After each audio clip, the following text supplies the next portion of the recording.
when the doctor handed me my daughter, it was like, whoa, I get it now.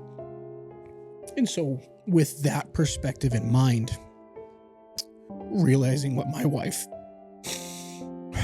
means to my father-in-law and to her mother and to the people who care about her, that cut me even deeper. Realizing that this precious and perfect person in my eyes, like, I caused so much pain to her.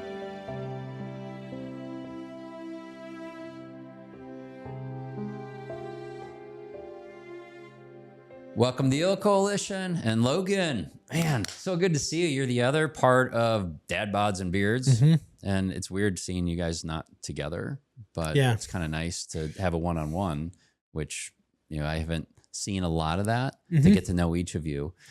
You and I, though we just met, we were kind of having a common theme with the bipolar thing and, you know, some of the spiritual different conversations about what's going on. But what I want to really hear from you is, why is it that Dad Bods and Beards first came on? Like, what was that for you? I love getting to share kind of the origin stories of Dad Bods and Beards because, one, I'm getting into the flow of being able to talk about the origin stories of things without feeling this like I'm gloating or I'm being egotistical or I love talking about myself type thing. But I love to share the kind of like, ooh, where this came from. And because what I used to have, I still do at times where I'm like, I will kind of tear myself down before I share something that's like a win or a positive or whatever, because we live in a society where people are kind of like, stop talking about yourself. But I'm a podcaster and a full-time content creator, so that's kind of what I do. And I asked the question. I want to know. So, but here I am. Inquiring minds want to know. So, yeah, kind of in the green room, back room, we were talking about some stuff. I was diagnosed bipolar in 2017 after years, if not a decade, of signs. But I was raised in a pretty staunch religious household, being LDS or Mormon, Church of Jesus Christ of Latter-day Saints. There's a lot of different names. Yep. Went on the mission, did all that stuff. As you know, sometimes bipolar starts showing signs as in young men as they're progressing or as they're maturing. Yes. And then being on a mission, taken at 19 years old, no real life experience, thrown in another country.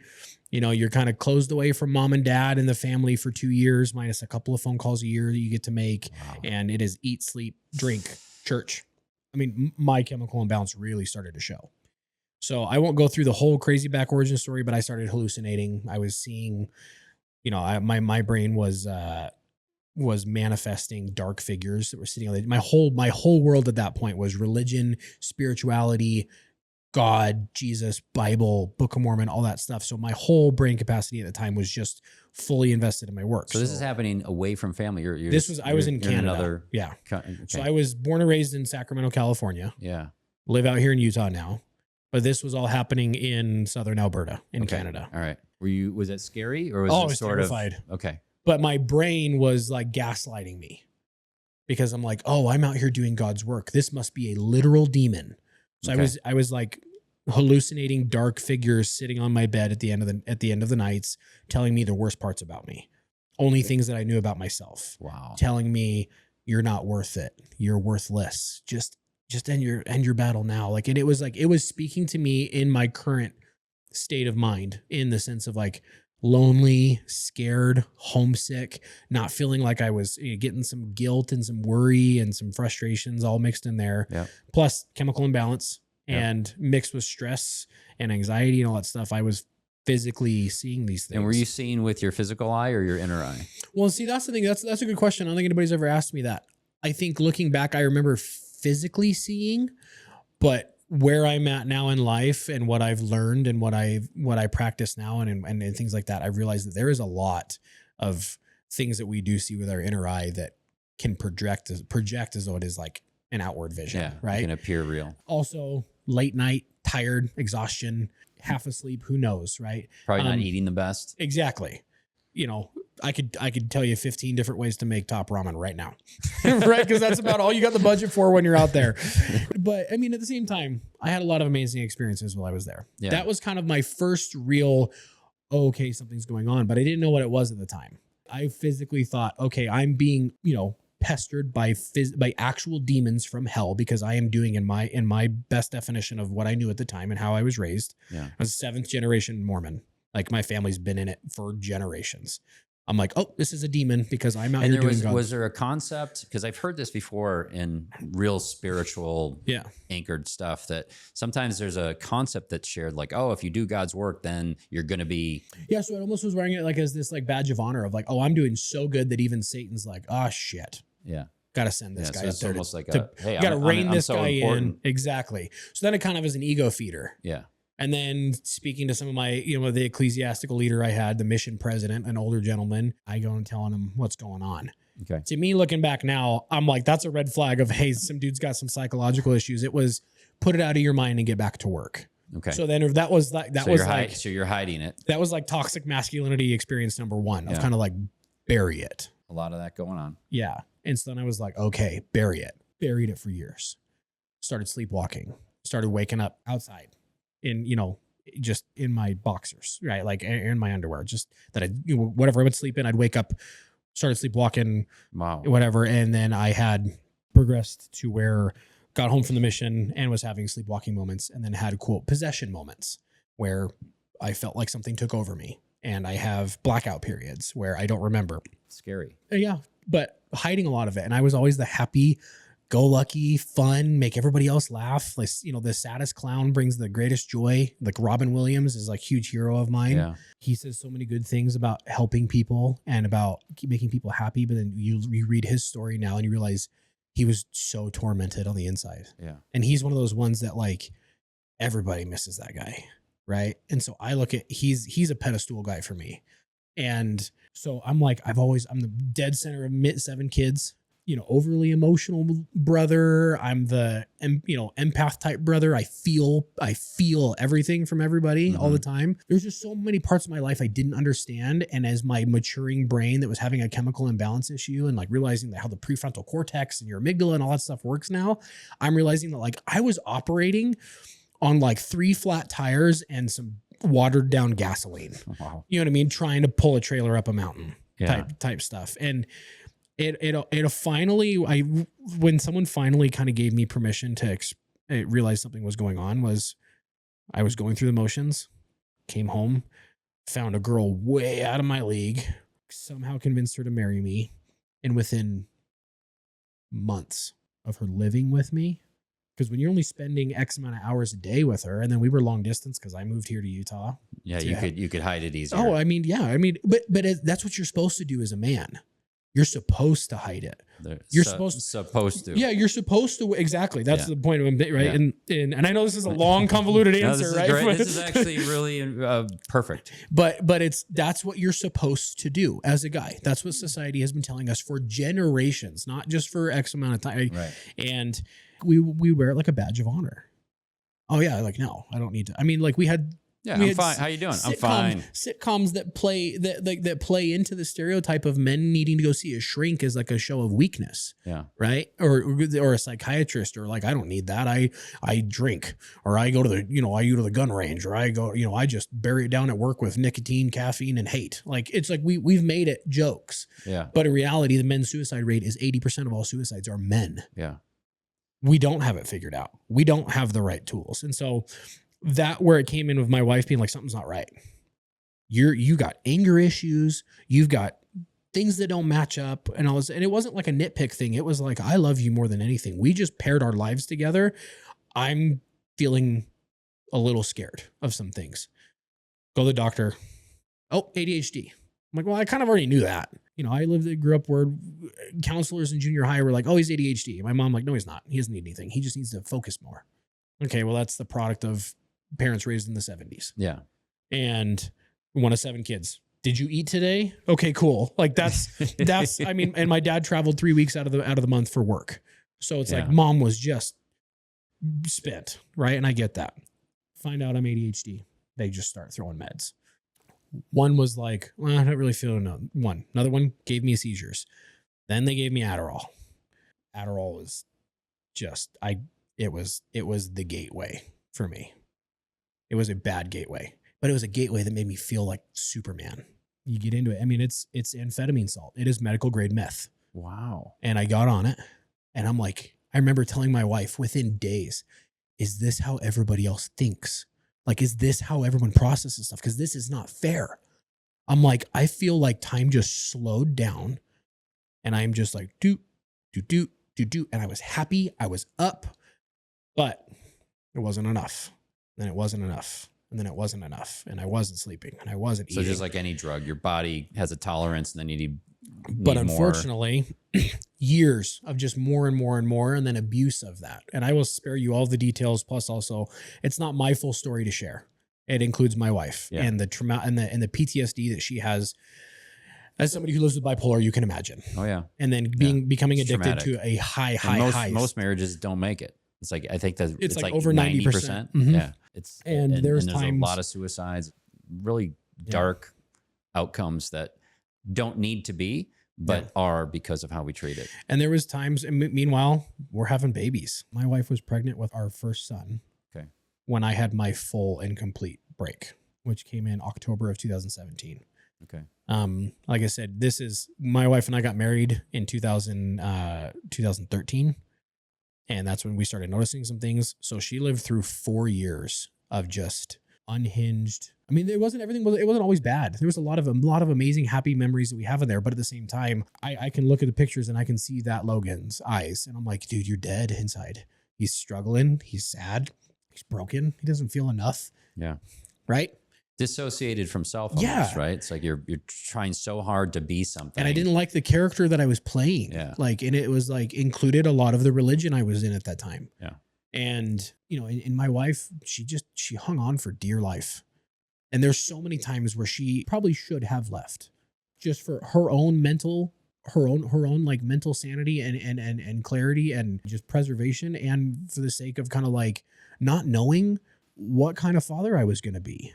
Because just the blackout periods of not remembering why I made this financial decision, or keeping her from not realizing that I was financially abusive, of like keeping her from seeing finances, because not because I was blowing it in the dumbest ways. It was because it was like, I'm not making enough money at work because I sit in an 8x8 cubicle and I want to die. So my $40,000 a year salary is literally all we're living off of because I'm making zero commissions. You didn't want her to see how little was there, because then it's a failure. Yeah. I'm like, and then it's like, then it goes so much deeper of like my father-in-law, who I love very deeply and I'm very close with. I'm like, hey, your oldest daughter, your firstborn. Pause for a second. Just take a breath. Just relax. Feel it. Yeah. Like it's real. It's real emotion. It's okay to feel it. When I sat him down and asked him for his blessing to marry his daughter, it's his oldest child. He called her his gem.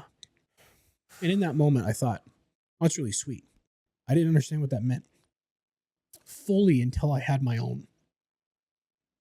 When the doctor handed me my daughter, it was like, whoa, I get it now. And so with that perspective in mind, realizing what my wife means to my father-in-law and to her mother, and to the people who care about her, that cut me even deeper. Realizing that this precious and perfect person in my eyes, like, I caused so much pain to her because I was refusing to get help. And it's not like fix myself to become something that I wasn't because she needed me to be this. It was like, no, like this is a health crisis moment, a life crisis moment. This is her quality of life, and the quality of life that my children could or couldn't have is being cut down because of my pride and because of my inability to like fix like things that universally like would be agreed upon that need to be fixed: attitudes, emotions, habits, and controlled. And that's one thing I've learned about bipolar is therapies and medications and all different types of therapies, they don't fix habits. They don't fix personality traits. No. You fix those by cognitive self-awareness and emotional intelligence. And it takes years. Yeah. And so that's kind of where I'm at. And this is the longest freaking answer. It came to a head when I moved here to Utah bunch of my family was moved here, a bunch of my siblings, and we decided to move here in Utah because in October of 2017, I had that total break. I was having possession moments, terrifying my wife. I have this moment seared into my brain where my wife and I had an argument, and those always would send me into a tailspin because I felt like a failure. I felt like I was ruining her life. I had this, infant daughter and sleep in the other room. She's 1. My wife's pregnant with our son. And I'm sitting here thinking, this little boy's going to be just like me. And I don't want him to be. So I start having these feelings of, I got to go. I can't be in their lives. I'm going to ruin everything. It was the justifying in my brain. Okay, they'll be better off without me. I am more of a burden than I am a relief. So if I remove myself from the equation, they are all young enough that they can move on and find someone better. My daughter won't remember me, and that will be good. I remember telling myself, she is young enough that she will just see pictures of her dad, and mom can tell her whatever story she needs to make her feel okay of why dad's not here anymore, or how, whatever, because I was justifying in my brain. Yeah. How that needed to happen. It's amazing how this plays out in such a similar way across people, that because the brain is so good at feeding that energy, right? It's that system of energy, and the brain's like, oh, well, hey, do this, and creating this storyline that is fabricated, to help get you to a place where you can find peace. Yeah, which would destroy their lives, but it's very common. It's like this, it's a very common thing where the brain feeds off of the energy we feed it. So if we're in hostility, the brain's going to start to give us thoughts that are very destructive. If we're in fear, the brain's going to start to give us thoughts that are going to provide negative outcomes. Yeah, if we're in love, that. then the brain's going to start to feed through love. It's like, where's our state? We got that ability to navigate our emotional states. Yeah. Is a tough situation that we all need to learn. And that's where I was realizing in those moments, I didn't realize it until after, like years after. Yeah. I was feeding into I'm going to be a relief if I remove myself from the equation. And I had different thoughts, and I had different plans and ideation of different things. One was disappear, and then others were the more permanent suicidal ideation. Yeah. And it was driving home from work and being like, you know what? I could make this look like an accident. And it's the way that my brain was justifying these and imagining, like realizing now, like my creative brain, this superpower that I've learned that I have, was like envisioning my own death at times because I thought that that's what my wife and my children needed. Not like I'm doing them a favor. Like I felt like this was like more of a necessity to them than whatever I could provide for them as the father and as a husband. How did you get through that? My wife and I we had a spat, and it sent me to a tailspin, like I was saying. And I don't remember much after that, other than my wife said that I was standing in the doorway. She was in our bedroom crying. Light was off, and I was kind of standing in the doorway of the hallway. I came up after walking. Last thing I remember is sitting down in the living room. And then she said that I came back and I was standing in the doorway, and she was kind of confused. It was kind of eerie standing there. And she said, Logan, what are you doing? And I responded, and I don't remember saying this in a very eerie way, Logan's not here anymore. And then I turned around and walked away. And she found me pounding my head on the living room door, or the front door, the backside of it, screaming, "Get out." Because I felt like there was a demon in my head. And I remember, and there was a, pain in my head, a little dent in my door. And I remember coming to, my wife is sitting on the bathroom floor holding her belly with our little boy inside, screaming just out of fear and trauma. She's watching this man she's trying to build a life with pound his head into a door, screaming, "Get out of my head." Yeah. And she's pregnant with his second child, and she has all of these dreams and all of these hopes and aspirations and desires of her own. And she's put so much of that, to the side or not even out on the back burner or whatever, because she also wanted to be a mother, and she's an amazing mother. And our kids are beyond blessed to have her as their mother. And that was one of the moments for my wife being the strong enough person to be like, hey, you're getting help. And I had some other members of my family that were kind of encouraging that idea and that thought of getting help.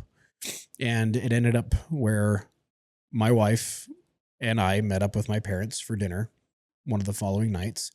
And the decision was that mom and dad were going to take me home to their house, and my dad was going to take me to an emergency psychiatry appointment in the morning. Mind you, I have been working 2 desks away from my dad for 2 years.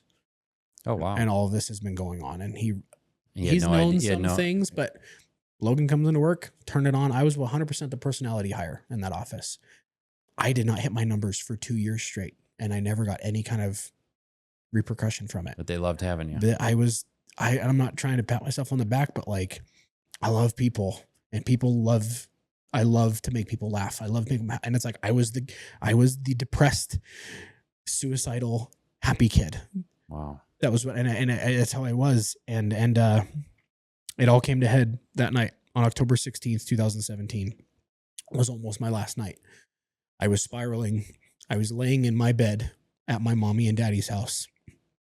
My wife, my daughter, my pregnant wife were 40 minutes away at my home where I'm supposed to be. Not easy. I'm supposed to be that guy. Yeah. I'm supposed to be the rock. I'm supposed to be no, it's okay. I've got this. I'm not supposed to be in my bedroom at my mommy and daddy's house waiting to get help in the morning. And that's really the last thing I remember. And then I woke up a little under 3.5 miles away from my parents' house in a pharmacy parking lot. My phone was dead. It was dark. I had been running down the wrong way of a dark 2-lane road. The road that I would take to get back to my house. Like, that's trying to get home. Subconsciously, it's what psychiatrists was saying and therapists, that I was trying to get home. Mind you, I'm on 180 plus milligrams of Adderall a day right now. I'm totally abusing it. At that time. Not today. So, no.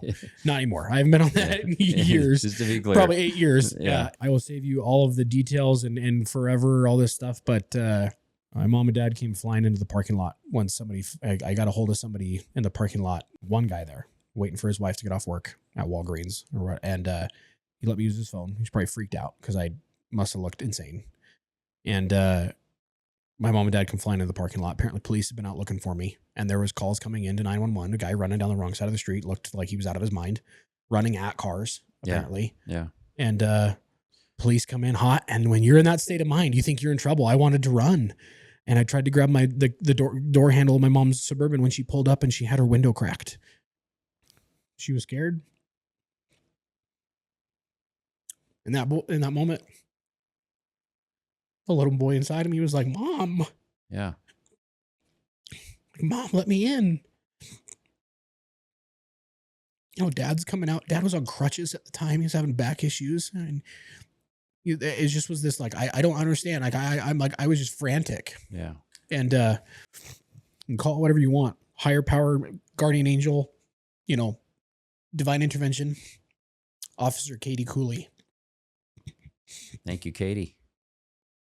She showed up. She was who I needed to talk to. Her and my wife on the phone. When I finally got a hold of my wife, and I'm like, I'm okay, I'm fine. Instantly trying to say, I'm fine. No, you're not. This is not fine. This is not okay. That, divine feminine coming out in her being like, absolutely not. You have me. You have these babies. This is not okay.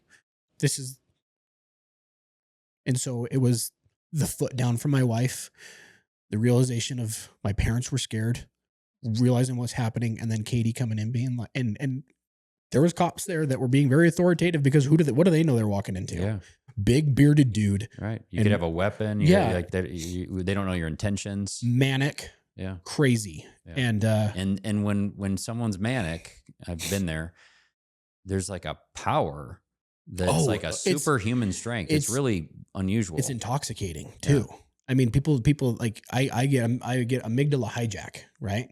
So I get stuck in that fight or flight center, and it's like a superpower. I'm also hopped up on Adderall, which is medical meth. Yeah. So I don't know what Katie said. I still can't remember to this day what she said, but it was just the presence.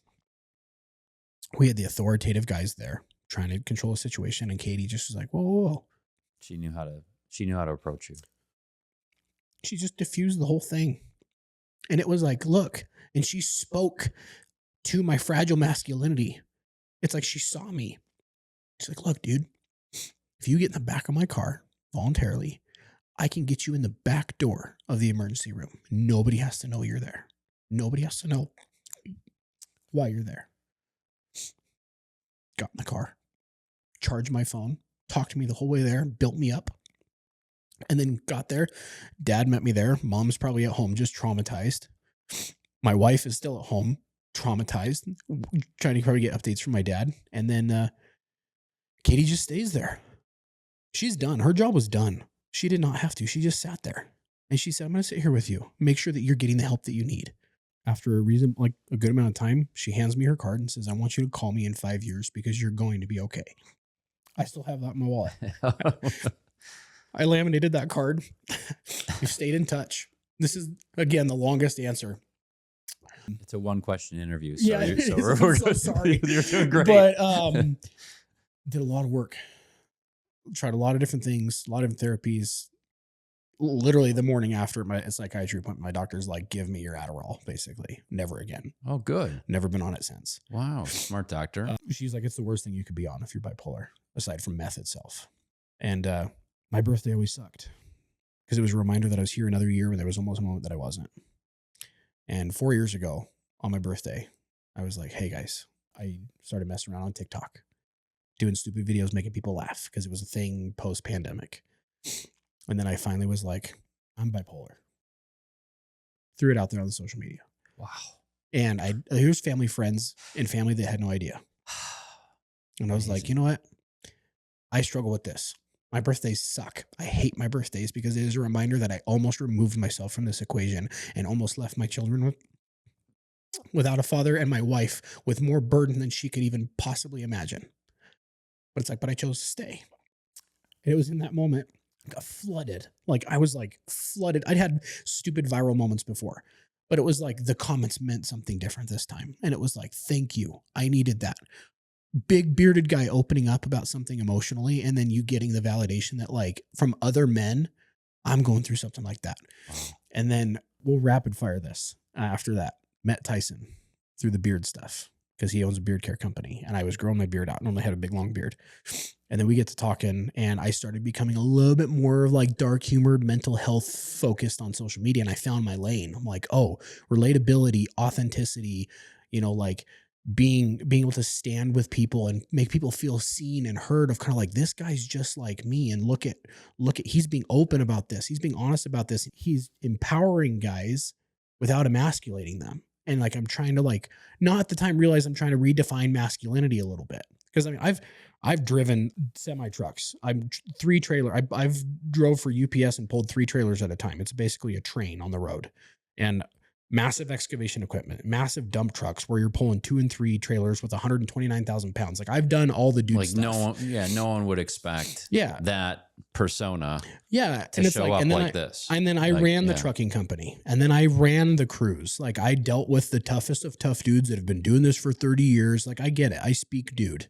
Yeah. And then when Tyson and I met, and it's weird when you find your best friend when you're mid 30s and mid 40s. You guys are funny together. And it's like finding one of your people and you're like, holy cow, where have you been? Like, why couldn't we, like, where were you in high school, dude? Like I have one of my high school best friends, but it's like, where were you? Yeah.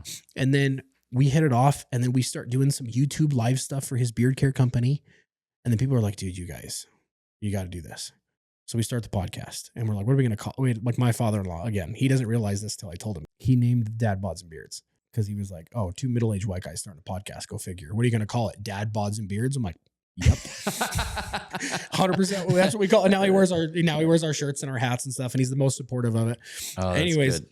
It started because Tyson and I both found each other at a time where we needed to. You deal with mental health on there, but not only mental health. You touch on a lot of. We are primarily a men's mental health podcast, but we do it. Our mission is to give men permission to talk and realize you don't lose your sense of masculinity by opening up and being vulnerable and being honest and being truthful and being willing to learn and all of these things of like, so we talk to everybody and anybody we can and realize that at the end of the day, we all have so much more in common than we do that differentiates us.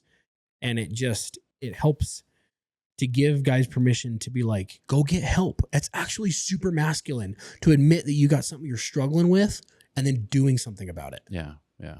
So, and I like that. And you're not directing them to get this kind of help. You're opening up the conversation. And allowing for that permission for them to find their own path. It sounds like. Is that true?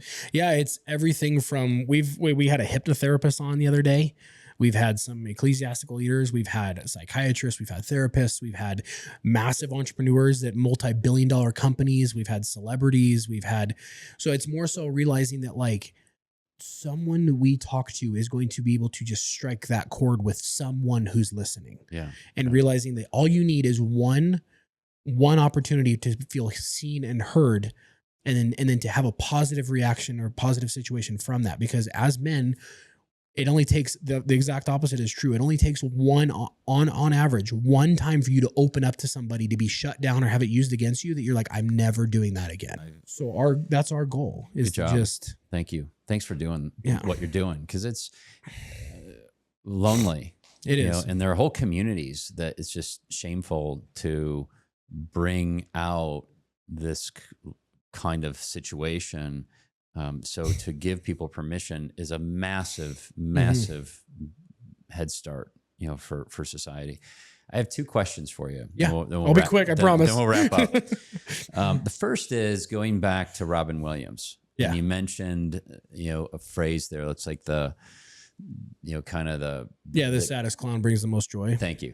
So the saddest clown brings the most joy, but you mentioned suicidal, like the suicidal part of it. And you didn't lose, when you lost the sadness, or if the sadness isn't as strong, let's say, as it once was, I'm not sure how you would phrase that, is the comedic side of you, the joy, how is it different than what it was? So the meaning behind that phrase is that it's that what that darkness and that despair feels like. You know what it feels like to be so deep in that hole that you wouldn't even wish that on your worst enemy. So it's almost this moral obligation to keep people from getting to either where you are or where you've been. Right. But today, are you still like doing that, or did something shift? I remember what that feels like. So when I talk about this, I've had people say like, oh, you're not healed yet because you're like, no, like I'm such an emotional guy. I remember those feelings. I remember it's like I have like a reminiscence of how that felt. So it's like the emotion still hits me, but it's like, even though I've done a lot of work in healing. Yeah. So it's like, I remember those feelings so I can identify with somebody who's there. And so now that you've kind of gone through it, my second question, is there something that you would share? Let's say there's someone watching today who's kind of that person, right? Is there something that you would say, hey, if you could proactively address the younger you who's in that situation, what would you tell your younger self to take steps forward without having to go through the suicidal ideation potentially? Yeah. Is there any wisdom you could share there? It sounds a little cliche of just like that it's worth the fight, right? But I don't know if I could take that away from him, because it's like that's where I cut my teeth and found my value. That's where I learned to like love myself. Yeah. That's where I learned that I was worth it.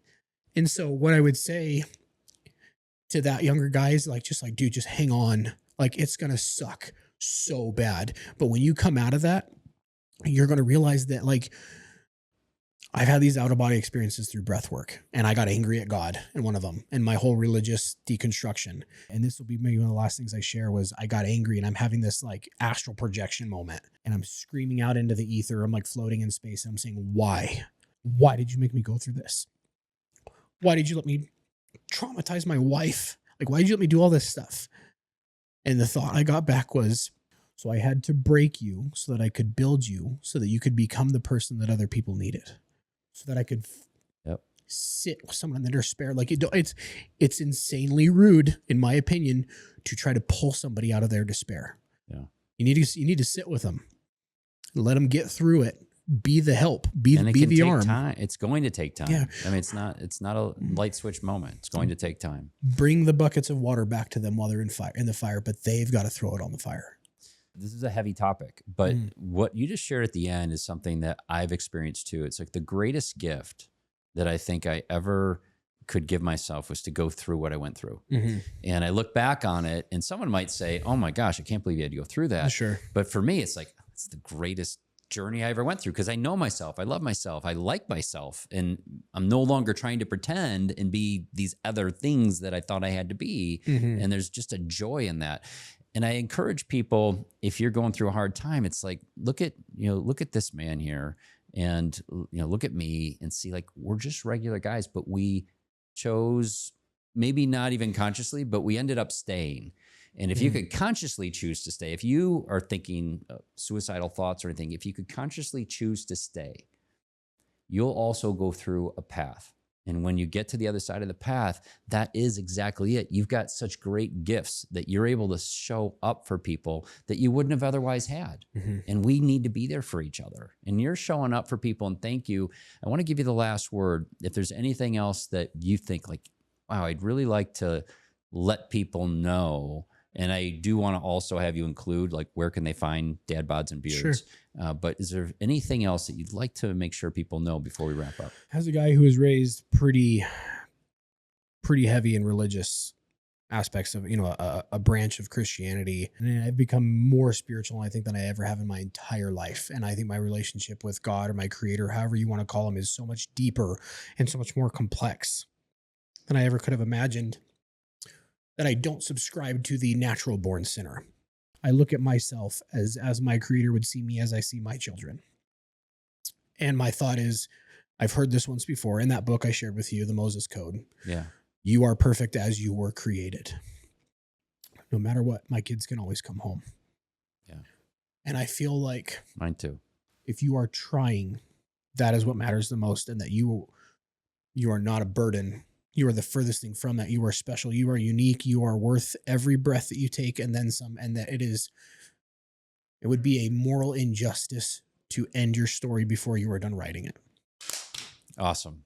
Logan, thanks for being here. That was really special. I appreciate you. Thank you. If you like this kind of content, please, like this, subscribe, share it. This is real. It's real life. Yeah. And, it's good to be talking about it. Thanks for being here. Thanks. I appreciate it.